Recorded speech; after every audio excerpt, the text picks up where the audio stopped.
Buongiorno. Per la rubrica Voci da Speciale Cadore, oggi ospitiamo due ospiti, due persone. Il vicepresidente del gruppo archeologico cadorino GAC, come si dice in sigla, e Tiziana De Bon, che è la segretaria. Ai due ospiti, ben arrivati e ben arrivati anche agli ascoltatori. Buonasera. Il gruppo archeologico cadorino è una realtà consolidata che lavora su tutto il territorio cadorino, non solamente su Calalzo, dove ha la base, e ha dei grandi meriti acquisiti sul campo. Quando è nato il gruppo archeologico cadorino? Lo chiediamo al vicepresidente. Dunque, io essendo entrato nel gruppo archeologico dopo, faccio fede a tutto quello che ho letto sul gruppo archeologico in precedenza. Dovrebbe essere il 96 e Tiziana mi potrà dare conferma. Alcuni soci hanno fondato il gruppo ormai 24 anni fa e nel tempo le nostre attività si sono evolute anche al passo con i tempi e con quello che il territorio richiedeva. Per partire, quando è stato fondato, qual era l'obiettivo? L'obiettivo è dare luce, nel vero senso della parola, a tutte quelle cose che emergevano dal terreno, a tutti quei ritrovamenti che per casualità o per volontà delle persone che hanno fondato il gruppo meritavano attenzione e che dovevano essere portate alla conoscenza della popolazione. 26 anni fa l'archeologia in Cadore non è che fosse sconosciuta, ma non era molto conosciuta. Oggi lo è senz'altro molto di più e si sono aperti dei vari siti archeologici interessantissimi. Come avete iniziato ad operare? Lascio Tiziana rispondere. Allora, gli inizi sono stati, diciamo, un po' lenti e poi perché il gruppo è nato così praticamente dal niente, da una serata in biblioteca con un gruppo di appassionati, i soci fondatori. Il presidente di allora era Giancarlo Arnoldo e c'era Padovan che supportava e che ci teneva che in Cadore nascesse un gruppo archeologico. E pian piano abbiamo incominciato a lavorare cercando di occuparci di tutte le voci, di tutto quello che del sentito dire, di tutto quello che ci veniva riportato, di scavi, di ritrovamenti, di monete, di oggetti, di cose strane che venivano viste o recuperate sul territorio. E poi pian piano abbiamo incominciato anche a fare degli scavi nostri e a fare delle conferenze, delle uscite sul territorio e all'inizio, diciamo, l'attività principale proprio è stata quella di prendere una conoscenza proprio del territorio, cioè una conoscenza generalizzata del territorio, anche usando la mappa archeologica del Veneto e cercando di localizzare magari sulla mappa tutti i vari ritrovamenti che ci venivano segnalati, cioè proprio per capire com'era la situazione di partenza. E voi siete stati anche fortunati perché avete fatto dei ritrovamenti veramente formidabili. Secondo me, negli ultimi 26 anni il più importante è stato il Calvario. Sì. Perché si chiama Calvario? Il motivo sì, del toponimo proprio non lo so che è in prossimità del cimitero, probabilmente ha qualche simbologia, qualche significato religioso. E cosa avete trovato lì per partire? è stata trovata praticamente una stanza che è stata svuotata, diciamo, di tutto quello che c'era dentro, e all'interno sono stati trovati gli oggetti più importanti, dei bellissimi cerchi che sono stati addirittura imprestati anche, ricordo che li ho visti a Brescia durante una grossa mostra che si è tenuta lì, e avevamo potuto ammirarli, oltre che al museo di Auronzo, anche alla città di Brescia. Oggi quanti soci ha il gruppo? Dovremmo essere 196, quindi dovremmo essere intorno ai 200 soci. Il che vuol dire che voi avete messo delle buone semenze, no? In giro per tutto il Cadore. Ma avete anche soci da fuori? Sì, abbiamo anche soci da fuori che ci supportano con la quota di iscrizione, e abbiamo varie tipologie di soci, perché abbiamo i soci magari che partecipano solamente alle gite, poi abbiamo i soci che sono più appassionati magari di storia e vengono principalmente alle conferenze, altri soci che sono più interessati alle attività sul territorio e allora sono presenti magari sui siti dove si fanno magari delle spiegazioni a seguito di scavi, per esempio a Lagole, che ogni anno collaboriamo con gli scavi di Lagole. Ma è di vostra competenza anche lo scavo di Gogna? No, di Gogna no, Gianni Pais è un nostro socio comunque, è un nostro socio, e anche altre persone che hanno scavato allo scavo sono soci nostri, però loro lo hanno fatto in separata sede, insomma, per conto loro. Voi collaborate molto con la magnifica comunità di Cadore? Sì, questo sì. Collaboriamo molto, specialmente con tutti i progetti di divulgazione, di ricerca, di studio del nostro patrimonio storico, perché e anche con tutti i progetti con le scuole. E abbiamo proprio questa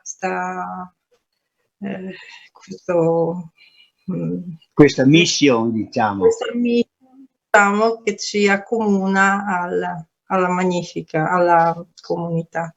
Ho visto il bellissimo lavoro che avete fatto con le scuole medie di Domegge.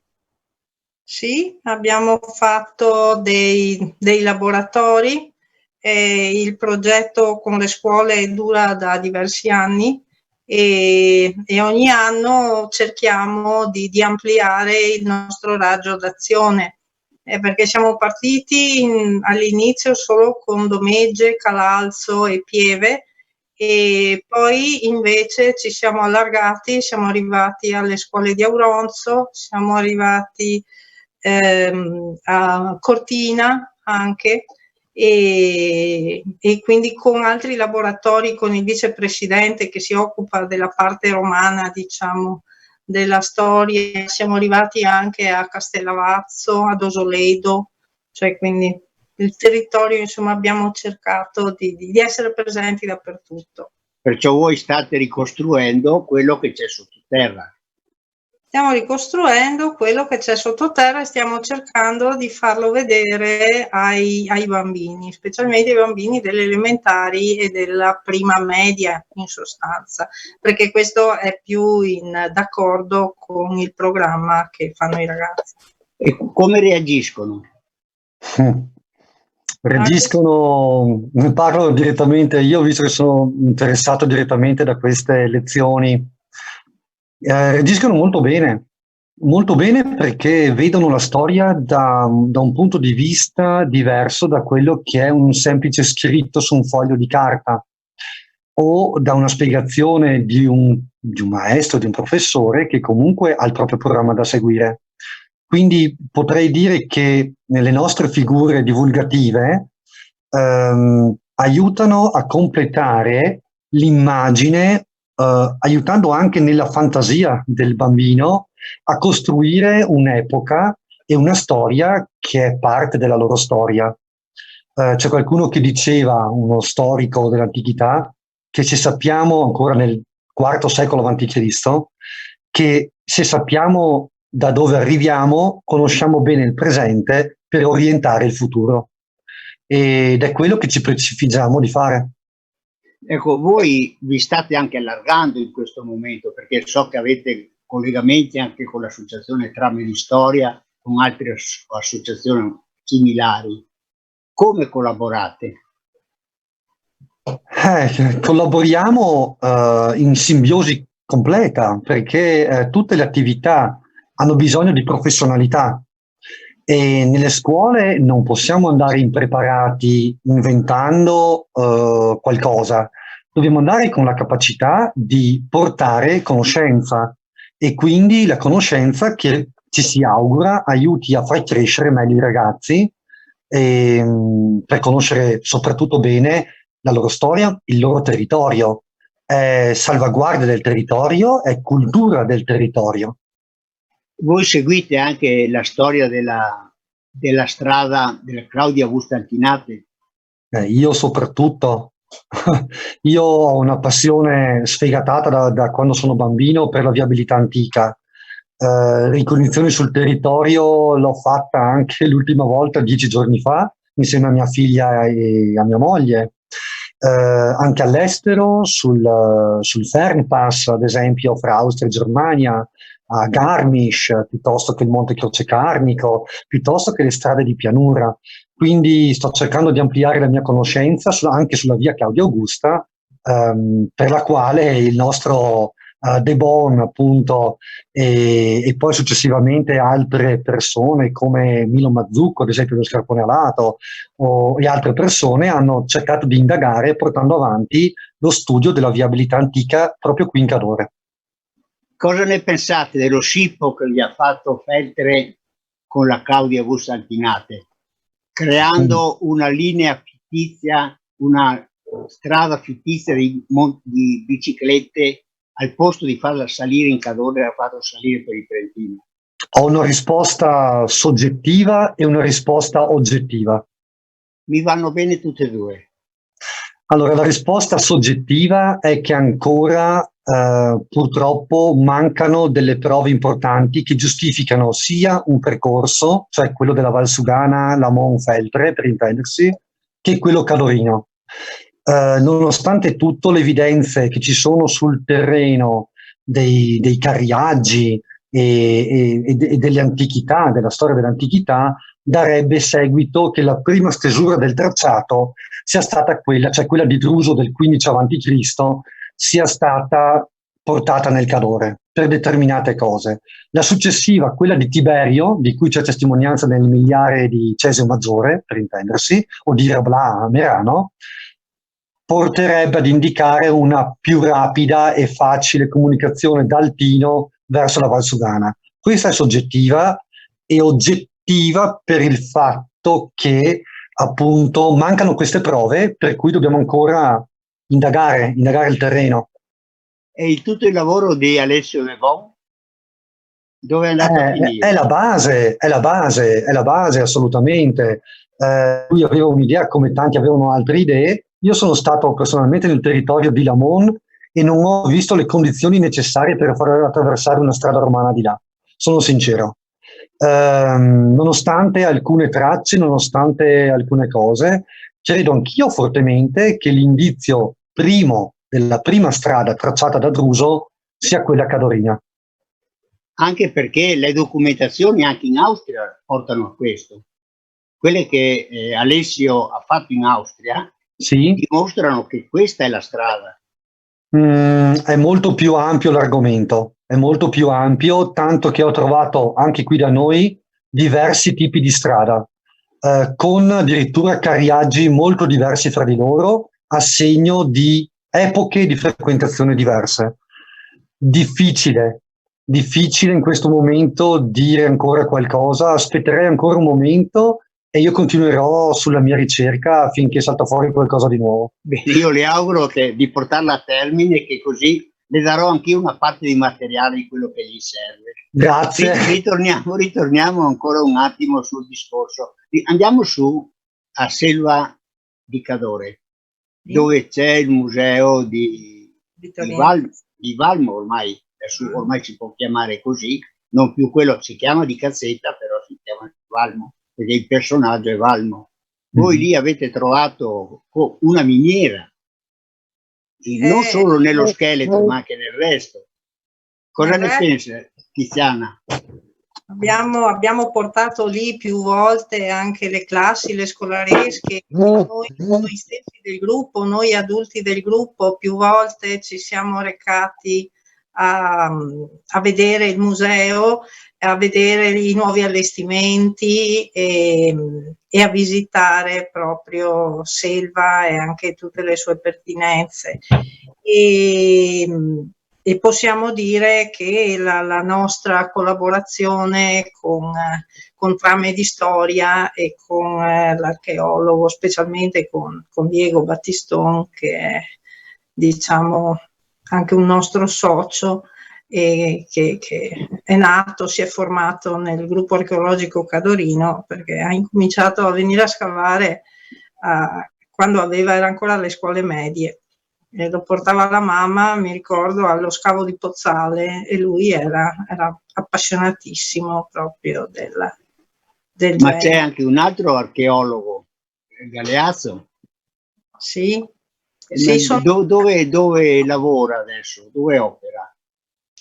Ma loro si spostano perché si sono consorziati praticamente, sono un gruppo di archeologi, ognuno ha la sua specialità, diciamo, il suo argomento preferito, e quindi a seconda delle esigenze, praticamente anche dei ragazzi, dei laboratori dei ragazzi, arrivano, si scambiano questi ragazzi che vengono anche da molto lontano, perché i laboratori parlano per esempio della nascita della scrittura, oppure il gioco in età romana, oppure come lavoravano gli antichi l'argilla, oppure sì, altre particolarità di archeologia sperimentale, che è la grande passione del gruppo di Trame di Storia.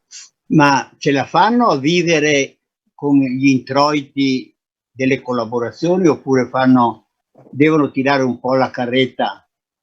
Oddio, questo esattamente io non lo so, so che sono impegnatissimi, a parte questo periodo, sì, chiaramente chiusura forzata di però sono impegnatissimi, perché hanno collaborazioni con tutti i musei del circondario, addirittura so che collaborano con Altino, so che partecipano a tutte le conferenze di archeologia anche in giro per l'Italia e anche all'estero, cioè quindi loro sono presenti dappertutto. Dove c'è un argomento archeologico, loro sono presenti. Sono presenti. Una ultima domanda prima di salutarci. Qual è il progetto da adesso in avanti, il futuro, diciamo, del gruppo archeologico Cadorino? Allora, il futuro del gruppo archeologico Cadorino, diciamo, segue anche un attimo quelle che sono le richieste di gran parte dei nostri soci. I nostri soci sono appassionati di conferenze a cui partecipano numerosi, e hanno una grande passione per gli spostamenti, per le gite, tutti eventi aggreganti che per il momento abbiamo dovuto lasciar perdere. Per esempio, a fine febbraio avevamo una bella conferenza in preparazione alla gita a Bologna del 22 di marzo per vedere la mostra sugli Etruschi, e anche questa è saltata. Cioè, quando ci sono mostre in giro in posti facilmente accessibili con la corriera, noi cerchiamo di portare i nostri soci. Ma le vostre gite sono aperte anche ai non soci? No, sono solo per i soci. Cioè vengono organizzate sulla misura dei soci. Diciamo, sono sulla misura dei soci. E come si fa a iscriversi? Allora, iscriversi è facilissimo, basta contattare una persona del direttivo oppure anche un socio che poi ha i nostri recapiti e ci telefona, basta avere i dati, nome, cognome, indirizzo, numero di telefono e Non serve codice fiscale, vero? non serve il codice fiscale, no, Vabbè. Allora, Vittorio, vorrei fare invece un appunto, sì, aggiungendo che è nato anche il nuovo sito del gruppo archeologico dove possiamo prendere contatto e visionare le attività infinite del gruppo. Ecco. ottima cosa anche questa. Sì. Allora, a me non resta che salutarvi, ringraziarvi per il vostro apporto e ringraziare i nostri ascoltatori che ci stanno seguendo. Grazie a voi e buona giornata. Grazie altrettanto. Grazie, buonasera. Saluti. Ciao. Saluti a tutti.